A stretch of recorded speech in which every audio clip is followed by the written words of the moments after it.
ചാലക്കുടി അതിരപ്പള്ളി വാൽപ്പാറയിൽ കരടിയുടെ ആക്രമണത്തിൽ നിന്ന് അത്ഭുതകരമായി രക്ഷപ്പെട്ട തൊഴിലാളികൾ. കയ്യിലുണ്ടായിരുന്ന കൊട ഉപയോഗിച്ചാണ്, അതിൻ്റെ ദൃശ്യമാണ് പ്രേക്ഷകരിപ്പോൾ കാണുന്നത്. കൊട വെച്ചാണ് തടുത്തത്. കൊട വെച്ച് തടുക്കാൻ പറ്റുമെന്ന് സംശയമുണ്ടെങ്കിൽ അത് മാറ്റി തൊഴിലാളി കണ്ടല്ലേ, കൊട കൊണ്ട് കരടിയെ തടുക്കുന്നു. കൊട ഒടിഞ്ഞോ? ഇല്ല, കരടി ഒടിഞ്ഞെന്ന് തോന്നുന്നു.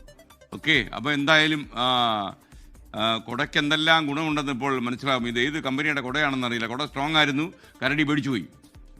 സൂരജ് സജി തൃശ്ശൂരിൽ നിന്നും ടെലിഫോണിൽ ചേരുന്നു. കരടി വിശ്രമിക്കുകയാണ്. എവിടുന്നാണ് ഈ കൊട കിട്ടിയത് എന്നാണ് ആലോചിക്കുന്നത്. ഓക്കെ, സൂരജ് സജി വിവരങ്ങൾ പറയൂ. Good morning.